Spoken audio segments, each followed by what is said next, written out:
So I did do one more day of vlogmas. This will be shown on Boxing Day. But I'm just gonna do a Christmas story, and it's called The Christmas Bunny. Because they love animals, so I thought this would be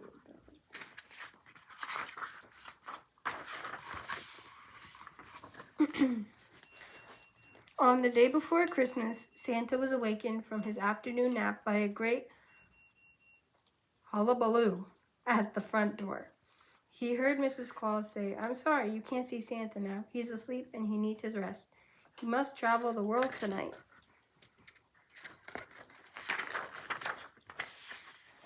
But whoever was making the noise would not go away. Santa jumped out of bed and went to see who was there.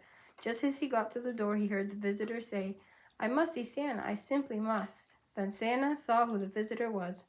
"Easter Bunny," Santa said with a laugh. "What are you doing at the North Pole?" The Easter Bunny hopped past Santa into the living room. He seated himself in Santa's large rocking chair.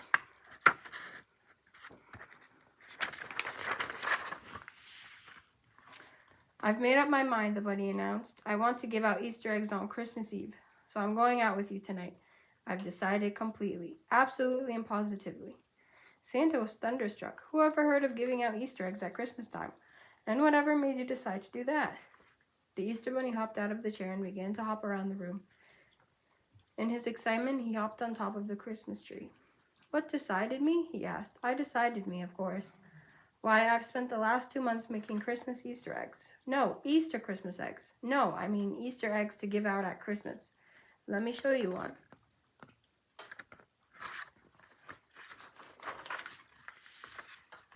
The bunny whipped out a Christmas Easter egg, or an Easter Christmas egg, from the pocket of his clean white jacket.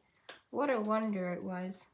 There were tiny Christmas trees painted on it, with leaves that looked like bunny ears and Christmas lights that looked like Easter eggs.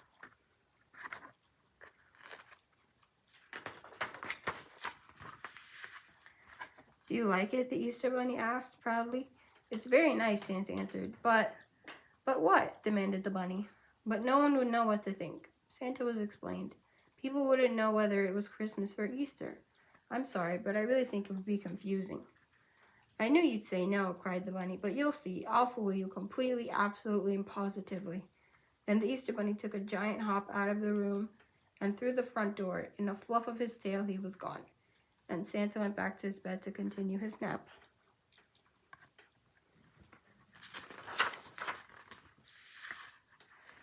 At sunset that Christmas Eve, Mrs. Claus awakened Santa. He ate a hearty dinner, checked his list, and hiked up the reindeer. Then he climbed into his sleigh and turned around for one last look behind him. Suddenly, Santa saw something strange sticking up in the middle of the presents.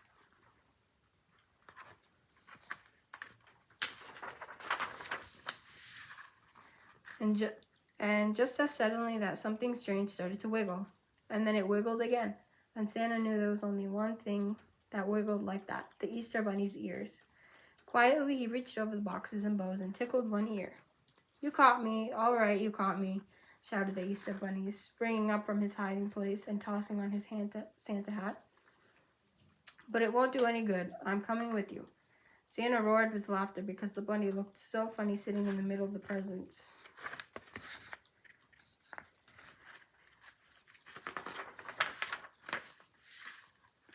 "Now wait a minute," Santa said gently. "I like you very much, but I can't have you traveling with me on Christmas Eve." The Easter Bunny bounced out of his sleigh and into Santa's arms. He jumped so fast, Santa almost didn't catch him in time. "Please, please, please let me come with you. I have all my eggs ready to deliver. I won't be any trouble at all." Santa knew he couldn't take the Easter Bunny with him. Somehow he had to make his friend understand. Santa thought, and then he thought of a wonderful plan.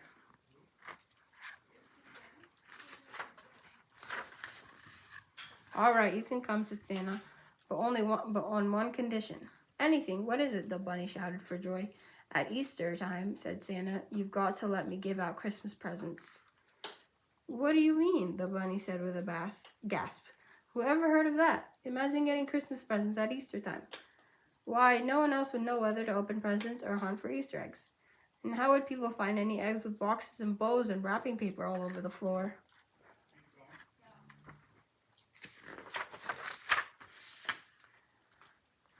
Oh no, that's quite impossible, the Easter Bunny continued. Completely, absolutely, and positively impossible. But, said Santa, what's fair is fair. Who told you that was fair? Said Bunny. Easter is Easter and Christmas is Christmas. Why would anyone want to mix them up? I don't know, said Santa, trying not to laugh. And besides, the bunny added, think of yourself. If you gave out Christmas presents all night, you'd be too sleepy to hunt for your own Easter eggs. You're right, Bunny, said Santa.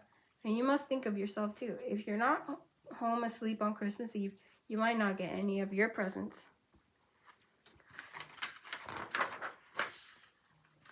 Dear, dear, cried the Easter Bunny. Why didn't you say that before? You're right. I better get home and sleep. Completely, absolutely, and positively to sleep. And he hopped into the air of the world that took him half the world around. Later that night, Santa reached the Easter Bunny's house. When he started to fill the Easter Bunny's stocking, he felt something peculiar down in the toe. It was round and hard. He reached in to pull it out. There in his hand was a Christmas Easter egg. Attached to it was a small piece of paper that had some writing on it. The note from the Easter Bunny said, Dear Santa, here is a Christmas present for you. I hope you like it. I'll be seeing you at Easter time. Merry Christmas. Aw, that was cute. The end. Aw, that was cute. So yeah, that is true.